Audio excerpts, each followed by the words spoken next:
Video जारी करके message भेज के ये नहीं कहा जाता कि हम इसको कल का सूरज नहीं देखने देंगे। उसके लिए कल रात को परमिशन आपने दी, मैं आपका आभारी हूं। आपको क्या लगता है,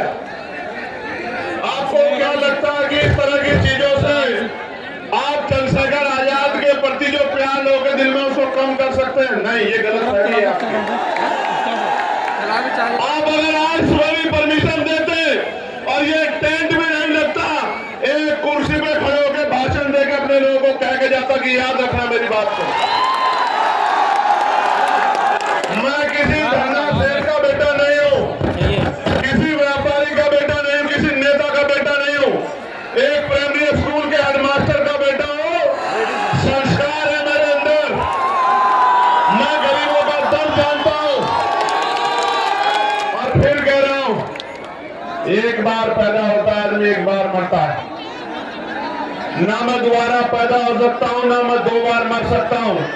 एक दिन मुझे भी जाना है, लेकिन अगर जब तक जीवन है मैं इनके हक अधिकारों के लिए लड़ता रहूंगा। इस बात को शासन, प्रशासन और सरकार भी याद रखे, मेरी बात को याद रखें। आप मेरी बात को सुनो, मेरा बस चले तो एक शब्द न कहूं और ऐसे ही चला जाऊं, लेकिन जब आया हूं तो अपनी बात कहना चाहता हूं, क्योंकि गर्मी इतनी है। मेरे ऊपर तो टेंट लगा है, लेकिन मेरी माए बहने, मेरे भाई, मेरे बच्चे, मेरे छोटे नौजवान साथी, बड़े बुजुर्ग गर्मी में है, पसीना आ रहा है। मैं तो जानता हूं लोग पैसे पे नहीं जाते, खाने पे, मिठाई पे, शराब पे नहीं जाते, और आप अपने इस बेटे को इज्जत, प्यार, आशीर्वाद देने के लिए इस गर्मी में बैठे हो। नहीं है मेरे पास आज आपको देने के लिए बहुत कुछ नहीं है, लेकिन इस मंच से कह रहा हूं, मेरे खून का कतरा कतरा भी अगर आपके लिए बह जाएगा तो उफ नहीं कहूंगा, मेरी बात को आप याद रखना। प्यारे साथियों, मैं कुछ समय इस गर्मी का आपका लूंगा, क्योंकि बहुत महत्वपूर्ण बात आपसे करनी है, और आपने भी अपना काम छोड़ा है। एक एक पैसा इकट्ठा करके आपने इस रैली को सफल बनाने का प्रयास किया। प्यारे साथियों, मैं अपनी बात को शुरू करते हुए सबसे पहले भदोही के लाल धीरज कुमार गुप्त जी को आदरांजलि अर्पित करता हूं। भदोही का जो लाल धीरज कुमार जी थे, जिन्होंने 2023 में अग्निवीर ज्वाइन किया और 18 फरवरी को जम्मू कश्मीर में वो शहीद हो गए। ये शहीद जिस परिवार से होता है, उस परिवार को तकलीफ का एहसास होता है, लेकिन आप ये समझिए, उस शहीद भाई को आज याद करना इसलिए जरूरी है क्योंकि पहले आर्मी की नौकरी पक्की होती थी। केंद्र की सरकार ने अग्निवीर के जरिए 4 साल की नौकरी करके जिस तरह से सेना का मनोबल गिराने का काम किया और नौजवानों में जो राजभक्ति की भावना थी उसको कमजोर किया, देश इस निकम्मी सरकार को कभी माफ नहीं करेगा, मेरी बात को आप याद रखें। भाई धीरज जी के पिताजी श्याम सुंदर गुप्त जी, जो उनसे पहले ही इस दुनिया से चले गए, उस परिवार में जो चिराग बुझे हैं, इसलिए उस परिवार को मैं आदरांजलि भेंट करता हूं। प्यारे साथियों, अगले 20, 25, 30, 40 मिनट मैं जब अपनी बात कहूंगा, मैं आशा उम्मीद करूंगा कि आप मेरी बात को सुनेंगे, क्योंकि अगर आप मेरी बात को सुनेंगे नहीं तो फिर आप घर क्या लेके जाएंगे और मेरी बात पे क्या पहरा देंगे, क्या करेंगे, आपको पता ही नहीं लगेगा। चंद उत्साही नौजवान, मैं उनसे आग्रह करूंगा कि वो शांति से खड़े रहे और शोर मचाने की बजाय मेरी बात पे गौर करें। मैं मानता हूं कि मैं बहुत दिनों में इधर आता हूं तो आपका प्यार बहुत ज्यादा है मुझसे, लेकिन खाली प्यार से काम नहीं चलेगा, खाली प्यार से काम नहीं चलेगा। अगर मान सम्मान चाहिए तो उठ के खड़े होना पड़ेगा, मेरी बात को याद रखना। आपके महापुरुषों के नाम मैंने लिए, उन महापुरुषों का संघर्ष याद करो, उनका बलिदान याद करो, उनका शौर्य याद करो। आप उनके अनुयायी हो, आप चंद्रगुप्त मौर्य जी के अनुयायी हो, सम्राट चंद्रगुप्त मौर्य के। आप सम्राट अशोक के अनुयायी हो, आप भीमा कोरे गांव के उन वीर योद्धाओं के अनुयायी हो, उनके वंशज हो। आप अपनी ताकत को भूल बैठे हो और जिस दिन आप उठकर खड़े हो गए और आपने फैसला ले लिया, मैं लिख के देता हूं कि सामंतवाद की जड़ें उस दिन जो है कमजोर हो जाएंगी, सामंतवाद का झंडा उस दिन धरती में लड़ जाएगा। मेरी बात को आगे आओ। प्यारे साथियों,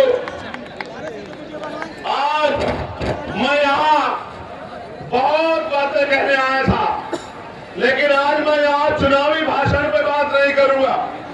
आज मैं यहां अपने दिल की बात कहूंगा, और वो ये है कि मैं उन नौजवानों की बात कहने के लिए आया हूं जो डिग्रियां लेके सड़कों पे घूम रहे हैं, लेकिन रोजगार नाम की चीज उनके पास नहीं।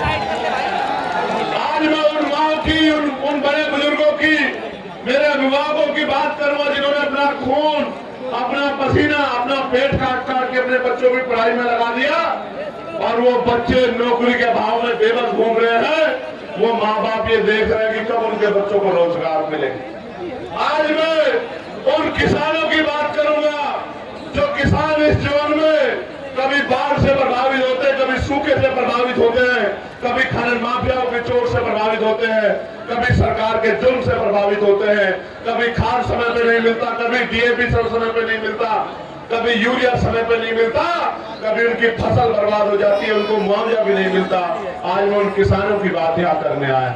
आज मैं अपनी उन बहन बेटियों की बात करने आया हूँ जिनके लिए सरकार कहती है कि हम उनको साइकिल देंगे, हम उनको स्कूटी देंगे, लेकिन ये निकम्मी सरकार हमारी बहन बेटियों की इज्जत की रक्षा भी नहीं कर पा रही है। उनका दर्द कहने के लिए आज मैं यहाँ आया।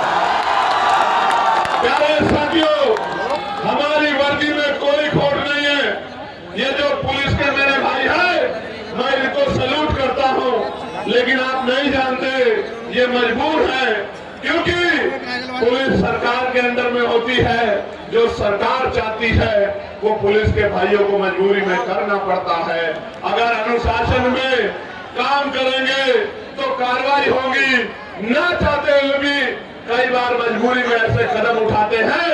इसका एक उदाहरण मैंने आपको बता दिया कि रात लेट नाइट परमिशन दे रहे हैं, अगले दिन कार्यक्रम में टेंट कैसे लगेगा, कार्यक्रम कैसे होगा। इससे एहसास होता है कि पुलिस कितनी मजबूर है। मैं आपको विश्वास दिलाता हूं और पुलिस के भाइयों से शुरुआत करूंगा। एक अवसर बनने तो आजाद समाज पार्टी काशीराम को 8 घंटे की ड्यूटी आपकी करके दिखाएंगे। मेरी बात को आप याद रखें। सप्ताह में एक दिन छुट्टी दिला के रहेंगे, आपको याद रखना। प्यारे साथियों, वेतन विसंख्या दूर कराएंगे आपकी। आपका जो बैकलॉग है भर के, आपको जो 24 घंटे ड्यूटी का प्रेशर बना हुआ ये खत्म करेंगे, और आपको बॉर्डर स्कीम खत्म करके अपने जिले के बराबर के जिले में जाने की आजादी देंगे। मेरी बात को आप याद रखना। आपसे शुरुआत करें। प्यारे साथियों, अभी शिक्षा मित्रों को मैं बधाई देता हूं, लेकिन बधाई अधूरी है, क्योंकि मैं तो शिक्षा मित्रों का वेतन और माताओं की बाकी है, आशा आंगनबाड़ी बहनों की बाकी है, पंचायत सहायकों की बाकी है, रोजगार सेवकों की बाकी है। जब तक इनके मानदेय वेतन में वृद्धि नहीं होती और इनको कम से कम 20-20 हजार रुपए का रोजगार नहीं मिलता, तब तक हम लोग रुकने वाले नहीं, सरकार को मजबूर करके छोड़ेंगे। इस सरकार को मजबूर करके छोड़ेंगे कि जिनसे काम लेते हो उनको कम से कम इज्जत का वेतन देने का काम करो। और सिर्फ यही लड़ाई खत्म नहीं होगी जब तक ग्रामीण क्षेत्रों में महिलाओं को सम्मान पूर्वक रोजगार नहीं मिलेगा, तब तक ये लड़ाई पूरी नहीं हो सकती। मेरी बात को आप याद रखना। और आज कह रहा हूं, 2 किलो राशन नहीं दूंगा, आटा चावल नहीं देंगे हम लोग, 2000 रुपए नहीं देंगे, लेकिन आपके बच्चों को भी अच्छी शिक्षा देंगे और आपको रोजगार देने के लिए आप 20,000 रुपए घर पर रहकर कमाओगे। मेरी बात को आप याद रखें। आपके बच्चों को इतनी अच्छी शिक्षा देंगे कि वो अपने पैरों पर खड़ा होकर 50,000 रुपए का रोजगार करेगा और आपसे आंसू पूछने का काम करेगा। मेरी बात को आप याद रखें। प्यारे साथियों, उत्तर प्रदेश के हालात बदल रहे हैं और एक तरफ तो नीले झंडे वाले बाबा साहब अम्बेडकर के अनुयायी, फूले साहू के अनुयायी घूम रहे हैं, दूसरी तरफ कुछ बहरूपिये भी घूम रहे हैं। और बहरूपियों को कैसे पहचानना है, बहरूपियों को कैसे पहचानना है, तो उनकी बातों में गौर करना पड़ेगा। एक नेताजी तो विधानसभा में खड़े होकर कहते हैं, हालांकि मैं इस भाषा को नहीं यूज करना चाहता था, लेकिन मुखौटे तो उतारने पड़ेंगे, बिना मुखौटे तो काम नहीं चलेगा।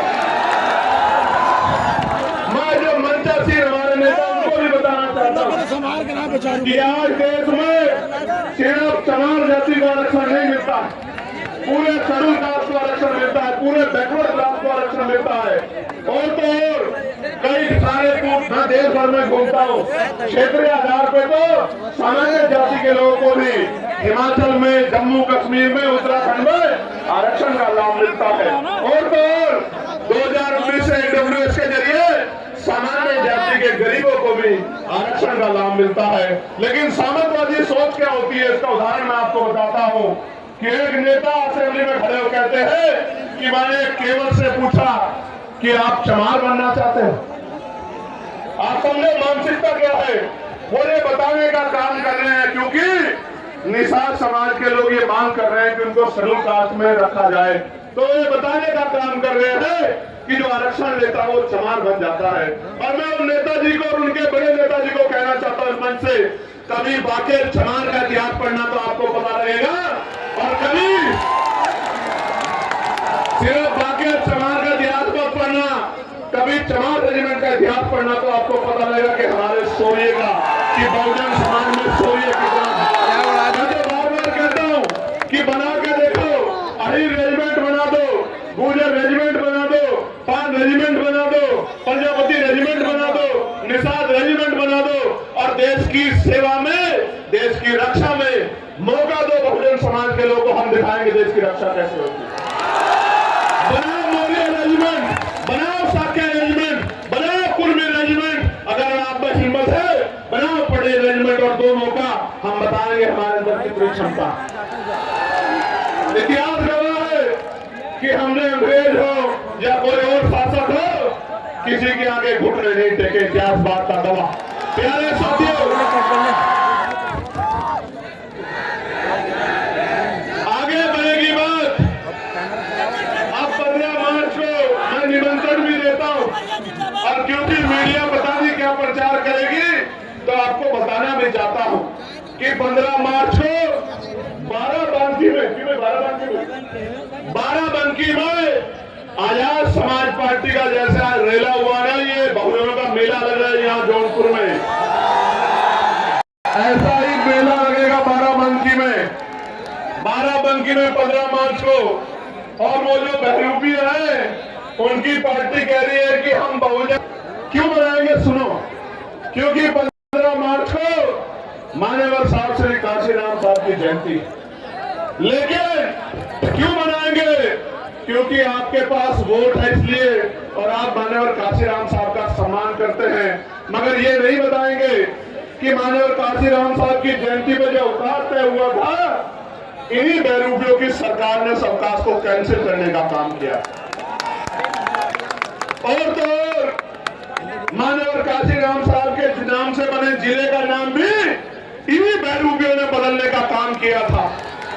और तो और मान्यवर काशीराम साहब के नाम से सहारनपुर में बने मेडिकल कॉलेज का नाम भी इन्हीं बहरूपियों ने बदलने का काम किया था। और उससे भी तकलीफ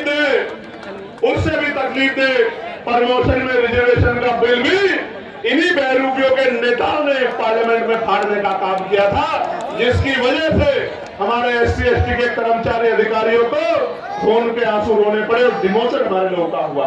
अगर इनकी जगह ना होता तो मान्यवर काशीराम साहब का नाम बदलने की बजाय एक और मेडिकल कॉलेज दूसरे महापुरुष के नाम पर बना।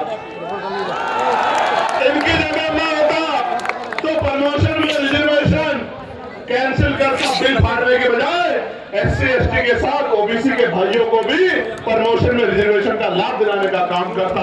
और तो इनका चेहरा कब बेनकाब हुआ और ज्यादा तब हो गया जब बात बहुजन की करते हैं, लेकिन जब यूजीसी का कानून आया, गाइडलाइन आई, तो ये सब लोग विरोधियों के पक्ष में खड़े हो गए। ये बात बहुजन की करते हैं और गुलामी 15% लोगों की करते हैं। ये जो बहरूप ये घूम रहे, मैं इनकी बात कर रहा हूं। अभी आएंगे वो नीला पटका पहन के आएंगे, बाबा साहब की बैनर पे तस्वीर लगाएंगे, लेकिन जब आपके बच्चों के भविष्य को यूनिवर्सिटी में कुचला जाएगा, जब उनकी हत्याएं होंगी, संस्थानिक हत्या, जब रोहित वेमुला, पायल तड़वी, डेल्टा मेघवाल को मारा जाएगा, तो इनके मुंह से एक आवाज नहीं निकलेगी। तब ये गुलामों की तरह अपने मालिकों का साथ देंगे, अपने बहुजन गरीब समाज का साथ नहीं देंगे। प्यारे साथियों, आपको भी कमर कसनी है कि अपने बच्चों की हत्या नहीं होने देनी है। और मैं इस मंच से कहना चाहता हूं कि यूजीसी की गाइडलाइन तो लागू होकर रहेगी, उनको कोई रोक नहीं सकता। मेरी बात को, क्योंकि मैं कल एक भारतीय जनता पार्टी के पूर्व नहीं वर्तमान सांसद को सुन रहा था और बहुत सही बात कह रहे थे। वो ये कह रहे थे क्योंकि उनको एहसास है कि अगर SC ST OBC का विरोध करेंगे तो MP MLA भी नहीं बन पाएंगे। ये लोग 15% से कोई MP MLA नहीं बन सकता है। मैं आपको कह रहा हूं, जो आपके अधिकारों का विरोध करे, उसके लिए नारा मेरा याद रखना कि ना तो नोट उनको देना और ना वोट उनको देना जो आपके अधिकारों का विरोध करते हैं, आपके बच्चों का विरोध करते हैं। अपना नोट भी उसको देना और अपना वोट भी उसको देना जो आपके लिए सीना तान के खड़ा है, गोली की परवाह नहीं करता, जेल की परवाह नहीं करता, मुकदमे की परवाह नहीं करता, जो आपके आंसुओं पे अपना खून बहाने को तैयार है। आपको भी तैयार होना पड़ेगा उसको शक्ति देने के लिए, वरना फिर बहुत बड़ा नुकसान हो जाएगा। मेरी बात को आप याद रखें। प्यारे साथियों, क्या कर रहे हैं यार? हमने तय किया है कि हम सबसे बड़ा बदलाव ये करेंगे, जब हम पे अवसर बनेंगे आजाद समाज पार्टी के लोगों पे, तो हम सबसे बड़ा बदलाव ये करेंगे कि हम नई शिक्षा नीति लागू करेंगे। अब वो नई शिक्षा नीति क्या होगी? वो नई शिक्षा नीति ये होगी कि चाहे चीफ सेक्रेटरी हो या मुख्यमंत्री हो, चाहे मंत्री हो या संतरी हो, चाहे सांसद हो या विधायक हो, चाहे चेयरमैन हो या जिला पंचायत का अध्यक्ष हो, गांव के सरपंच और पंचायत के मेंबर से लेके और मुख्यमंत्री तक के बच्चों को और DGP चीफ सेक्रेटरी से लेके पंचायत के सेक्रेटरी के, DM SSP के, CO दरोगा जी के, ADM SDM के, कानून तहसीलदार के, सबके बच्चों को, IG DIG कमिश्नर एडिशनल के बच्चों को सरकारी स्कूल में पढ़ाने का काम करेंगे। मेरी बात को गया आप सोचोगे इससे बदलाव क्या हो जाएगा? मैं आपको बताता हूँ इससे बदलाव क्या होगा। इससे बदलाव ये होगा कि जब उनके बच्चों के हितों की बात आएगी तो सरकारी स्कूल की व्यवस्था ऐसी होगी कि वहां 5 स्टार होटल भी आपको कमजोर महसूस होगा, उसके सामने खोखला साबित होगा। क्योंकि जब एक स्कूल में एक ही टेबल पे जिलाधिकारी का, SSP का और किसान मजदूरों का, हम गरीबों का बच्चा बैठेगा तो टीचर भी टाइम पे आएगा, कमरे भी अच्छे होंगे, साफ सफाई भी होगी और पढ़ाई भी अच्छी होगी। तभी जाके गरीबों के हिस्से में जो है अच्छी जिंदगी के सपने शुरू होंगे। प्यारे साथियों, हम हेल्थ पॉलिसी में बदलाव करेंगे। हम तय करेंगे कि जितने भी लोग कानून बना रहे हैं या जो कानून को लागू करा रहे हैं, उन सबका और उनके बच्चों का इलाज सरकारी अस्पताल में हो, बीमार होने के बाद। जितनी होगा आप देखना, मशीनें भी अच्छी होंगी, एक्सरा भी वही होगा, सारे टेस्ट भी वही होंगे और दवाइयां भी वही मिलेंगी, बिल्डिंग भी अच्छी होगी, सुविधाएं भी होंगी। तो गरीब की जेब पर जो डाका पड़ रहा है इलाज के कारण, ये डाका नहीं पड़ेगा। मेरी बात को आप याद रखना। प्यारे साथियों, हम कानून व्यवस्था को इतना मजबूत करेंगे कि किसी की हिम्मत नहीं होगी किसी गरीब की बेटी की तरफ, उसके बेटे की तरफ, उसकी जमीन की तरफ, उसकी पत्नी बहनों की तरफ आंख उठाने की। मेरी बात को आप याद रखना। और जो गुंडागर्दी करेगा उसको ऐसा सबक सिखाएगी पुलिस। कि दोबारा पीढ़ी में भी कोई गुंडागर्दी करने वाला माफिया नहीं पैदा होगा। मेरी बात को याद रखें। प्यारे साथियों, ये जो केंद्र और राज्य की डबल इंजन की गुंडागर्दी की सरकार चल रही है, इस गुंडागर्दी की सरकार को सबक सिखाने का समय आ गया। मेरे भाइयों, मैं आपसे आग्रह करना चाहता हूं कि इस गुंडागर्दी का जवाब हमें वोट की ताकत से देना। अभी वीरभानपुर में क्या हुआ? वीरभानपुर में क्या हुआ? सत्ता को खुश करने के लिए पुलिस के लोगों ने मेरी मां बहनों को ऊपर लाठियां चलाने का काम किया। पूरे गांव में कितनी मारपीट की आपको पता है। मैं इनको समझाता हूं कि भाई ऐसा काम मत करो। शराब के नशे में जाके आप गांव में अराजकता करोगे और जनता आपसे विरोध नहीं करेगी तो ऐसा नहीं हो सकता। इसलिए मैं इस घटना का संज्ञान लूंगा और जो अन्याय वहां हुआ है लोकसभा में, अब 9 तारीख से जब लोकसभा चलेगी, उस अन्याय को देश के प्रधानमंत्री के सामने दिखाने का काम करूंगा। उनको बताऊंगा कि उनकी सरकार किस तरह की गुंडागर्दी उत्तर प्रदेश में कर रही है गरीबों के साथ। ये जो धर्म की बात करती है, महापुरुषों के सम्मान की, भारतीय जनता पार्टी की डबल इंजन की गुंडागर्दी वाली सरकार मां अहिल्याबाई होलकर का कितना अपमान किया। उनकी मूर्तियां तोड़ तोड़ के जो है वो फैला दी और जो नौजवान संघर्ष करने गया उनको लाठियों से पीट के जेल में बंद कर दिया। इतनी गुंडागर्दी कर रही है सरकार। प्यारे साथियों, काशी द्वार बनाया जा रहा है बनारस में, एयरपोर्ट के पास 16 ग्राम सभा की जमीन को बिना मुआवजे के छीनने का काम कर रहे हैं। सरकार का काम लोगों को घर देना होता है, जमीन देनी होती है, जमीन छीननी नहीं होती। लेकिन उत्तर प्रदेश की गुंडागर्दी करने वाली सरकार जबरन लोगों की जमीनें छीनने का काम कर रही है। प्रयागराज के फूलपुर के चकिनौता मुकुंदपुर गांव में जबरन जमीन अधिग्रहण की जा रही है और किसान आंदोलन कर रहा है। और किसान तो ये भी कह रहा है जान दे देंगे लेकिन जमीन नहीं देंगे। आप ये देखो किस तरह से किसानों को, मजदूरों को नोचने का काम ये सरकार कर रही है। प्यारे साथियों, फतेहपुर जिले में मनरेगा कर्मियों को 6 माह से माने देने मिल रहा है क्योंकि नया जी राम जी कानून लाके इन्होंने 40% पैसा सरकार को, राज्य सरकार को देने कहा है और राज्य सरकार पूर्ण कर्जे में है। उत्तर प्रदेश के हर व्यक्ति पे लगभग 30-35 हजार रुपए का कर्ज है इनकी गलत नीतियों की वजह से। आज तो हालात ऐसे हैं, दुकान मंडी, दाल मंडी में जो दुकानें तोड़ी जा रही है, लगभग 100 दुकानें ऐसे जिनका मुआवजा सरकार ने अभी तक नहीं दिया। मिर्जापुर में बाढ़ और सूखे की मार से जनता परेशान है लेकिन सरकार की आंखें नहीं खुल रही है। और गाजीपुर में गंगा कटान और बाढ़ की समस्या से किसान और आम आदमी परेशान है, उनको फसलों का दाम भी नहीं मिल रहा है और सरकार सोई बैठी है। जनपद चंदौली में जो लाइफ लाइन कही जाती है, लेबर करमनासा मुख्य नहर, उसकी इतनी हालत खराब है कि किसान सिंचाई के लिए भी परेशान है। प्यारे साथियों, हमने तय किया है कि अब इस गुंडागर्दी की सरकार को उत्तर प्रदेश से खदार फेंकना है और खदेड़ फेंकना ही नहीं है, इनकी हालत ऐसी करनी है कि दोबारा जनता के साथ अन्याय करने के बारे में ये सोच भी ना पाए। प्यारे साथियों, और इसके लिए आपको मुझे कमर कसनी पड़ेगी, आपको मुझे हिम्मत दिखानी पड़ेगी, आपको मुझे ताकत बनानी पड़ेगी।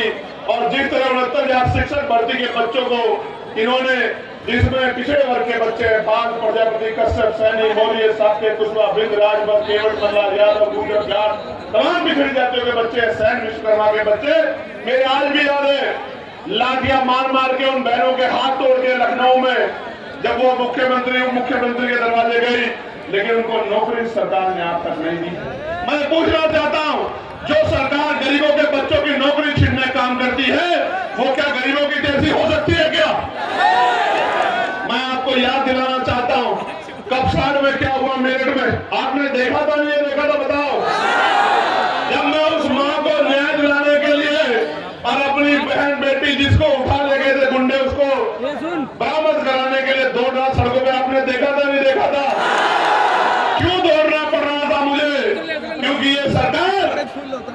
बच्चियों को न्याय नहीं दिलाना चाहती। और हालत ऐसी है कि मीडिया को भी नहीं, जो मीडिया जिसको लोकतंत्र का चौथा स्तंभ कहा जाता है, अघोषित इमरजेंसी चल रही है उत्तर प्रदेश में।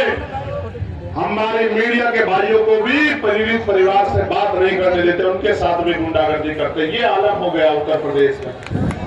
अब दो ही रास्ते हैं, क्या तो हम इस गुलामी को सहे या फिर हम इस गुलामी की बेड़ियों को जड़ से उखाड़ फेंके। आप बताओ तैयार हो या नहीं हो? बताओ बताओ तैयार हो या नहीं हो? वो जो ऊपर बैठे हाथ उठा के बताओ तैयार हो या नहीं हो? वो जो वहां छत पे चढ़े हुए हमसे पूछना चाहता हूं तैयार हो या नहीं हो? बताओ। प्यारे साथियों, गौर करो। अब आप जब गांव में जाओगे तो क्या बताओगे कि भैया क्या करेंगे, भैया का साथ क्यों देना है, आजाद समाज पार्टी को वोट क्यों देनी है, आजाद समाज पार्टी का मूल्य क्यों जिताना है, आजाद समाज पार्टी का जिला पंचायत सदस्य क्यों जिताना है, आजाद समाज पार्टी का प्रधान और क्षेत्र पंचायत सदस्य क्यों जिताना, मैं आपको बताता हूं। मैं बताता हूं क्यों जिताना है।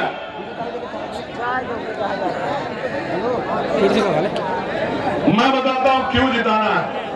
अगर आपको 15% अतिरिक्त आरक्षण चाहिए पिछड़े वर्ग के लोगों को, पिछड़े समाज को, मौर्य जी यहाँ बैठे, प्रजापति जी यहाँ बैठे, बिल्कुल साफ कह रहा हूं।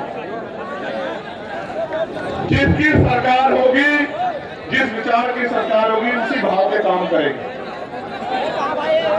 इस उत्तर प्रदेश में पिछड़े अति पिछड़े समाज की जब 1931 में जनगणना हुई तो 52% था। फिर उसके बाद 600-700 नई जातियां उसमें जोड़ दी गई। आज वो 70% के करीब बैठता, 65% के करीब मिल क्या रहा है, 27% आरक्षण। वो भी मध्य प्रदेश में जहां 90% SC ST OBC है, वहां मिल रहा है 14%, 13% आरक्षण भी नहीं दे रहे। यूजीसी का मामला सुप्रीम कोर्ट में जाता, मैं सम्मान करता हूं सुप्रीम कोर्ट का, लेकिन अगले दृष्टि हो जाता है। लेकिन आपका मामला कई सालों से पड़ा, कोई पूछने वाला नहीं है। आज मैं ऐलान करके कह रहा हूं, आप जाके घर घर बताना। और क्योंकि हम लोग महापुरुषों को मानने वाले लोग हैं, हमारा संकल्प ही हमारी शक्ति है। जिस तरह केंद्र की सरकार ने 10% आरक्षण 3 दिन के अंदर सामान्य जाति के गरीब भाइयों को दिया था बिना आंकड़ा दिखाए, 15% आरक्षण अति पिछड़ी वर्ग के भाइयों को 27% से अलग आजाद समाज पार्टी का आश्रम दिलाने का काम करेगी। मेरी बात को आप याद, जो अति पिछड़ी जातियां हैं 100 नौकरी आएगी तो 15 नौकरी आपके परिवारों में उस तरह पहुंचेगी जिनमें आपके हिस्से को कोई दूसरा नहीं ले पाएगा। और बाकी आपकी हिम्मत पे है, आप पढ़े लिखे आपके बच्चे जनरल मेरिट या पिछड़े मेरिट में भी जाएंगे तो उसमें भी आपकी नौकरियों का संरक्षण करने का काम हम लोग करेंगे। मेरी बात को प्यारे साथियों, जातिगत गणना में ओबीसी का अगर कॉलम जुड़वाना है, ओबीसी की गणना करानी, ये पता करना है कि ट्रैक्टर किसके पास है, ट्रॉली किसके पास है, बस किसके पास है, 4 पहिया गाड़ी किसके पास है, 2 पहिया गाड़ी किसके पास है, किसके अकाउंट में कितने पैसे, किसके पास कितना बिजनेस है, किसके पास क्या व्यापार है, किसके पास कौन शिक्षित है, किसके पास जमीन अगर जानकारी करनी है तो जनगणना करानी ही पड़ेगी और आर्थिक आंकड़े भी उसके जारी करने ही पड़ेंगे। ये तभी संभव होगा जब आजाद समाज पार्टी काशीराम के मेंबर असेंबली में और पार्लियामेंट में खड़े होंगे, तभी संभव होगा, इसके अलावा कोई रास्ता नहीं। प्यारे साथियों, अगर प्रमोशन में रिजर्वेशन SC ST OBC के कर्मचारियों को दिलाना, उनके हितों की रक्षा करनी है तो आपको आजाद समाज पार्टी काशीराम को ताकत देनी पड़ेगी। अगर आपको निजी क्षेत्रों में आरक्षण लागू कराना है, अपने बच्चों की हिस्सेदारी सुनिश्चित करनी है भेदभाव वाले समाज में, तो आजाद समाज पार्टी काशीराम को आपको वोट देनी पड़ेगी। क्योंकि आजाद समाज पार्टी काशीराम का इकलौता सांसद ही वहां यूजीसी के गाइडलाइन के समर्थन में सड़क और संसद में लड़ रहा था, दिल्ली जंतर मंतर में लड़ रहा था। बाकी तो आप छिपा के इधर उधर घूम रहे। प्यारे साथियों, जो दुख तकलीफों में आपके नहीं हुए वो कल सत्ता में के अहंकार में आपके क्या हो जाएंगे, इस बात को आपको समझना पड़ेगा। इसलिए मैं आपसे कह रहा हूं कि आजाद समाज पार्टी को अगर आप कामयाब करेंगे, ताकत देंगे, तो फिर आपकी ताकत मजबूत होती जाएगी। गौर से सुनो मेरे प्यारे साथियों, अब बदलाव की घड़ी आ चुकी है। इस घड़ी का मैं भी इंतजार कर रहा हूं और आपको भी इंतजार है। आप जो इतना पैसा खर्च करके, समय खर्च करके इस कड़ाके की गर्मी में यहाँ डटे हुए हो, तो फिर आज यहाँ दिल पे ये संकल्प लेके जाओ, अपने दिल में दिमाग में बात मजबूत करके जाओ कि हमारे ऊपर जो जुर्म हुआ है, हमारे ऊपर जो अन्याय हुआ है, हमारे अधिकारों को जो लूटा गया है, हमें एक एक अधिकार छीन के लेना है और छीन के लेने के लिए हमें शक्ति बनानी है। और लोकतंत्र में शक्ति वो वोट में होती है। अपने वोट को मजबूत करना है, अपने बूथ को मजबूत करना है, अपने सत्य को मजबूत करना है। प्यारे साथियों, आज जनता की अदालत लगी है, जनता की अदालत, और जनता की अदालत में फैसला होना है और इसका मौका 2027 में आएगा। बेसब्री से इंतजार है मुझे कि आप अपनी गुलामी की बेड़ियां काटने के लिए किस तरह का प्रयास करोगे, ये बताने के लिए मैं आज आपके पास आया। प्यारे साथियों, मेरी बात पे गौर करो। कब तक बेबसी, लाचारी, गरीबी, बीमारी, परेशानियों की जिंदगी जियोगे?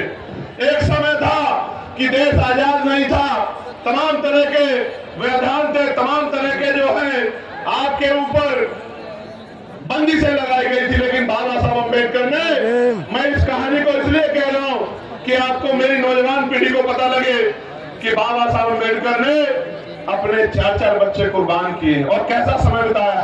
गौर से सुनो, ये जो अगली 10 मिनट है, ये आपके दिल पे ऐसी छाप छोड़ेगी कि आपको पता रहेगा बाबा साहब ने हमारे लिए क्या किया। प्यारे साथियों, इस देश में जिसके पास वोट का अधिकार नहीं है, वो किसी संवैधानिक पद पे नहीं जा सकता है। मेरी बात को आप याद रखना। सिर्फ संवैधानिक पद पे नहीं जा सकता है, उसकी सुनवाई भी कहीं नहीं होगी। इस देश में 1917 से पहले 3% लोग वोट का अधिकार रखते थे। कितने परसेंट लोग? जोर से बताओ, जोर से बताओ। 3% लोग। फिर मॉन्टेगो चेमफोर्ड सुधार समिति बनी, उसने कुछ नए प्रावधान जोड़े, अमेंडमेंट किया कि वोट का अधिकार बढ़ना चाहिए, तो फिर नए लोगों को वोट का अधिकार मिला। किनको? जो पढ़े लिखे हैं बहुत, किनको? जो बहुत पैसे वाले हैं, किनको? जो जमींदार हैं, किनको? जो लगान देते हैं, किनको? जो व्यापारी है। और आप गरीब समाज उसमें नहीं था। फिर 15% लोगों को वोट का अधिकार हो गया। और आपको जान के बड़ा आश्चर्य होगा कि जो आज आपके मसीहा बनते हैं धर्म के नाम पे, जो नारा लगाते हैं हिंदू हिंदू भाई भाई, जो नारा लगाते हैं जात पात की करो विदाई, एक आदमी नहीं था कि दलित पिछड़ों आदिवासियों को वोट का अधिकार मिल जाए। मैं आपको बताना चाहता हूं कि 1919 से पहले गरीब दलित पिछड़ी महिलाओं को तो छोड़ दीजिए, आदिवासी महिलाओं को छोड़ दीजिए, सामान्य जाति की एक भी महिला को वोट देने का अधिकार भारत के अंदर नहीं। उन 15% वोटर में एक भी दलित पिछड़ा आदिवासी नहीं था। 1928 में, मैं अपने नेताओं को भी बता रहा हूं कि वो भी गौर से सुने, 1928 में बाबा साहब अम्बेडकर ने बहिष्कृत हितकांडी महासभा के उसके बैनर तले मेमोरेंडम दिया ब्रिटिश काउंसिल को और कहा कि ये लोकतंत्र नहीं है, ये तो धनतंत्र है, पूंजीपतियों का, मनुवादियों का, सामंतवादियों का गठजोड़ है। आज भी हमारे लोगों को वोट का अधिकार नहीं है। आपको भारत के हालात का नहीं पता है। जब पूरी बात मेमोरेंडम में कही, उस मेमोरेंडम की जांच करने के लिए साइमन कमीशन भारत आया। जब साइमन कमीशन ने यहाँ की हिस्ट्री को देखा, यहाँ के हालात को देखा, यहाँ के लोगों से बात की, तो फिर 3 गोलमेज सम्मेलन हुए। उन 3 गोलमेज सम्मेलन में बाबा साहब अम्बेडकर ने हम लोगों का प्रतिनिधित्व किया और बाबा साहब अम्बेडकर को कम्युनल अवार्ड मिला। जब बाबा साहब को कम्युनल अवार्ड मिला तो गांधी जी ने इलाहाबाद जेल में आंदोलन कर दिया और फिर 24 सितंबर 1932 में पूना पैक हुआ, हमारे अधिकार छीन लिए गए। बाबा साहब ने तो ये कहा कि मैं एक फल ले गया था अपने गरीब समाज के लिए, इन मनुवादियों ने उस फल को छीन लिया, उसके छिलके मेरे मुंह पे मार दिए, जिसको आरक्षण का ताना दिया जाता है। मैं आपको बताना चाहता हूं मेरे भाइयों, यहाँ पहुंची मेरी माँ, मेरे बच्चों, मेरे नौजवान बहादुर योद्धाओं, मेरे विभागों को बाबा साहब अम्बेडकर के तक प्रयासों से भारत पहला ऐसा देश है जिसमें हर व्यक्ति को, बालिग व्यक्ति को वोट का अधिकार मिला, सारी महिलाओं को वोट का अधिकार मिला, सार्वभौमिक मताधिकार लागू हुआ। अमेरिका नहीं कर पाया आजादी के समय, संविधान लागू होने के समय ब्रिटेन नहीं कर पाया, यूरोप नहीं कर पाया, रूस नहीं कर पाया। ये अगर सामाजिक न्याय का चरित्र किसी में था तो आपके महापुरुषों में था, फूले में था, साहू में था, परियार में था, प्यारेलाल यादव में था, बाबू जगदेव प्रसाद कुशवाहा, जननायक कपूर ठाकुर में था, और बाबा साहब अम्बेडकर जैसे महान पुरुषों में था, जिसकी बदौलत इस देश में कमजोर वर्गों के लोगों की इज्जत बनी। आज भी आप जाके देखो, जिस बस्ती में वोट नहीं है, ना वहां बिजली है, ना पानी है, ना सड़क है, ना रोजगार है, ना साफ सफाई है, जानवरों से पूरा जीवन। बिहार के लोग जाके देखो मुसार, आपको पता लग जाएगा, अपने बॉर्डर पे जाके देखो, आपको पता लग जाएगा। इसलिए मैं आपको कहना चाहता हूं, मेरी इस बात को सुनना और अपने दिल पे हाथ रख के बताना कि जब 18 मार्च 1956 को बाबा साहब अम्बेडकर आगरा में सभा करते हुए कह रहे थे कि मैं बड़ी मुश्किल से तमाम तरह के अपमान सह के, आरोप सह के, अन्याय जुल्म सह के इस कारवां को वहां से यहां तक लेके आ पाया हूं। अगर आप इसको आगे नहीं बढ़ा सकते तो इसको पीछे मत जाने देना। मेरे बच्चों रोते हुए कह रहे थे बाबा साहब, हमसे रो रहे थे बाबा साहब, और आपको मुझसे कह रहे थे कि मेरे बच्चों इस कारवां को पीछे मत जाने देना। और बाबा साहब ये कह रहे थे, गौर से सुनो नौजवानों, मेरे जिगर के टुकड़ों, गौर से सुनो। बाबा साहब कह रहे थे कि जब मैं अपने चारों तरफ देखता हूं, पीछे कहना चाहिए पूरा, जब मैं अपने चारों तरफ देखता हूं, एक भी नौजवान ऐसा दिखाई नहीं देता जो इस आंदोलन रूपी तंबू का बंबू बन के इस आंदोलन को आगे बढ़ा सके। बाबा साहब कह रहे थे जैसे एक बंबू के ऊपर बहुत टेंटों का बोझ होता है, इस तरह से मैं बहुत सारे बोझ को झेल रहा हूं। मैं बूढ़ा हो चला हूं, शांति से मरना चाहता हूं, लेकिन एक भी नौजवान मेरे आंदोलन को आगे बढ़ाने के लिए खड़ा नहीं हो रहा है। और आज मैं गौरवान्वित हूं कि ये लाखों का समंदर और इसमें नौजवानों के ये सब इनकलाब इस बात की गवाही दे रहा है कि हमने बाबा साहब के दर्द को मान लिया, हमने बाबा साहब अम्बेडकर के दर्द को मान लिया है, और हमने बाबा साहब के अधूरे सपने को पूरा करने का मन में ठान लिया है। अब इस लड़ाई को कोई नहीं रोक सकता, क्योंकि कहा गया है कि संघर्षों के साय में घनघोर जवानी पलती है और ध्यास पर झुक जाता है घोर जवानी चलती है। साथियों, गौर से सुनो, गुलामी किसे कहते हैं? गुलामी ये है कि जब आप हार मान जाओ, गिरना गुलामी नहीं होता, फेल होना गुलामी नहीं होता, लेकिन जब आपके अंदर ये बात बैठ जाए कि आप जीत नहीं सकते, उसको गुलामी कहते हैं। 4 दिन पहले बदायूं में एक नौजवान 3 मुस्लिम बुजुर्गों, 2 मुस्लिम बुजुर्ग और एक नौजवान को पीट रहा था। वो 3 लोग चाहते तो उसका बंदर बना देते पीट पीट के, लेकिन गुलामी इस बात को कहते हैं कि वो 3 लोग हिम्मत नहीं जुटा पाए और बिना किसी अपराध के पिटते रहे, बेइज्जत होते रहे, इसको गुलामी कहते हैं। आज के हालात उत्तर प्रदेश में, किसी को कहीं से पकड़ो, कहीं गोली मारो, कहीं दिखाओ और कोई मुकदमा लगाओ, क्योंकि वो मुसलमान है तो कोई पूछने वाला नहीं, वो यादव है तो कोई पूछने वाला नहीं है, वो कुर्मी है तो बाग प्रजापति कश्यप है तो कोई पूछने वाला नहीं है, वो निषाद है तो कोई पूछने वाला नहीं है, फांसी है तो कोई पूछने वाला नहीं, गोली मारो, जेल दे। मदरसे पे कब्जा, मस्जिद पे कब्जा, खानकाह पे कब्जा, कोई पूछने वाला नहीं है। पुलिस की मौजूदगी में फतेहपुर के मकबरे पे जाके तोड़ फोड़ कर देंगे, कुछ कहने वाला नहीं। क्यों? क्योंकि सबको डर लगता है कि कहीं ये भीड़ आपकी जान ना ले ले। और एक बहुत बड़े महापुरुष ने कहा था कि कुछ लोग सिर्फ इस वजह से नहीं लड़े कहीं वो मर ना जाए, जबकि सच ये है कि एक दिन सबको मरना है। जिस दिन मौत आएगी कोई बचा नहीं पाएगा, कोई रोक नहीं पाएगा। इसलिए मैं आपको कहना चाहता हूं और मैं आपसे पूछना चाहता हूं, क्या आप यहां से जाके काम करोगे नहीं करोगे? बताओ मुझे, क्या करना आपको पता है नहीं पता है? मैं आपको बताता हूं क्या करना। मोबाइल नीचे करो यार। आज जब मैं अपनी बात को कह के यहां से जाऊंगा तो मेरे बाद पैसे वाले लोग, आवाज आ रही है? आवाज हाथ खड़ा करना, अब नीचे करो।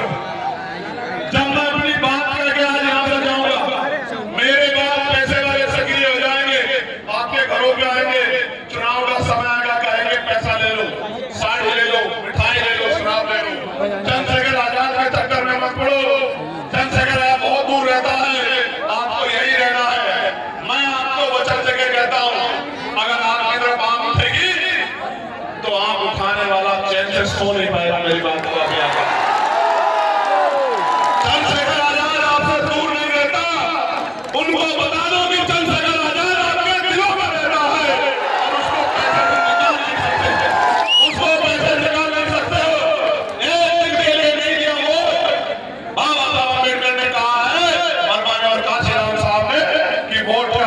गुलामी से मुक्ति के लिए दिया है, बिकने के लिए नहीं दिया है। और वोट की रक्षा ऐसे बेटे की रक्षा करते हैं। मैं आपको कहना चाहता हूँ मेरे लोगों, बिल्कुल मत घबराना, आने वाला समय आपका है, मेरी बात को आप याद रखना। करना क्या है? करना यह है कि यहाँ से जाके मुझसे वादा करो कि मैं अपने बूथ को तैयार करूंगा, हर बहुजन समाज के व्यक्ति के घर जाऊंगा, हर घर में जाके अपनी नीतियां बताऊंगा, अपनी पार्टी का एजेंडा बताऊंगा, भाईचारा बनाऊंगा और एक वोट आजाद समाज पार्टी के समर्थन में तैयार करने का काम करूंगा। बताओ करोगे नहीं करोगे? करोगे नहीं करोगे? बताओ। मैं अपनी माँ को कहना चाहता हूँ, अपनी रिश्तेदार में फोन करना, बेटे की तस्वीर में, बेटे की तस्वीर में, बहन को जो नौकरी लगती है मेरी, बुआ को जो आपकी नजर लगती है उसको फोन करना और कहना नहीं, इधर उधर नहीं देखना। इस बार वोट आजाद समाज पार्टी काशीराम को अपने भाई चंद्रशेखर आजाद जाओ। जाएगा नहीं जाएगा? बताओ। और आप लोग क्या करोगे? आप लोग ये करना कि अपनी बस्ती को तैयार करना, अपने कस्बे को तैयार करना, अपने गांव को तैयार करना। और अगर सच्ची श्रद्धांजलि देना चाहते हो बाबा साहब को, उनके आंसू को सुखाना चाहते हो, अपनी माँ बाप का सपना पूरा करना चाहते हो, तो इस गरीबी बेबसी के जीवन को खत्म करने के लिए आपको खुद को मजबूत करना पड़ेगा। आजाद समाज पार्टी को मजबूत करना। बहुत अंदर गलो तो आवाज आ रही है। जब कोई पैसा लेके आएगा तो भूल को नहीं जाओगे मुझे। जोर से बताओ, भूल को नहीं जाओगे। ऐसा तो नहीं होगा किसी और की नाराजगी मुझसे निकालोगे। पक्का? कोई ऐसा तो नहीं कि आपको गुमराह कर दे। ताकत बनाओगे नहीं बनाओगे? मेहनत करोगे नहीं करोगे? मेरे प्यारे साथियों सुनो, मांगने से भीख मिलती है, अधिकार छीनने पड़ते हैं और छीनने के लिए सस्ती बनानी पड़ती है। और जब तक वोट का अधिकार हमारे पास है तब तक ही मौका है, क्योंकि हम संविधान को मानने वाले लोग हैं, हम किसी दूसरे रास्ते को इख्तियार नहीं कर सकते। इसलिए मैं आपसे कहना चाहता हूँ, करोगे ना मेहनत? बताओ करोगे नहीं करोगे मेहनत? वो जो पीछे बैनर के पास हाथ उठा के बताओ करोगे नहीं करोगे मेहनत? आवाज नहीं जाएगी कब जाएगी? बताओ वो जो पीछे खड़े मेहनत करोगे नहीं करोगे? ये बताओ, इस गरीबी के जीवन में खुश हो गया? इसको बदलना चाहते हो ना? तो पहले खुद को बदलना पड़ेगा। तैयार हो नहीं हो? अपने महापुरुषों के संघर्ष को कामयाब करोगे नहीं करोगे? ताकत बनाओगे नहीं बनाओगे? तुम जाति की बेटियां काटोगे नहीं काटोगे? अब मैं चुप हूं, आप बताओ क्या करोगे? मदद करोगे नहीं करोगे? बताओ। आवाज नहीं आ रही? अब भी नहीं आ रही? देखो, आजाद समाज पार्टी ताकतवर होगी तो क्या होगा? आपके बच्चों को अच्छी शिक्षा मिलेगी, आपके बच्चों को अच्छी चिकित्सा मिलेगी, पढ़े लिखे भाइयों को रोजगार मिलेगा, माँ को घर पे रोजगार मिलेगा, गांव में अन्याय अत्याचार खत्म हो जाएगा, अच्छी सड़कें बनेंगी, बिजली की व्यवस्था होगी, पानी की व्यवस्था होगी, साफ पानी की व्यवस्था, और आपको जीने का मौका मिलेगा। अभी तो गरीबी में किस तरह सर्वाइव कर रहे थे। और ये जो भ्रष्टाचार की सरकार है, भ्रष्टाचार की सरकार, इसका एक किस्सा मैं आपको बता देता हूँ। मेरे याद आ गया इनका एक किस्सा, भ्रष्टाचार की सरकार का एक किस्सा, वो आपको बता के फिर अपनी बात को खत्म करूंगा। बैठिए बैठिए बैठिए, आप आगे चलिए। अब बंद होने वाले।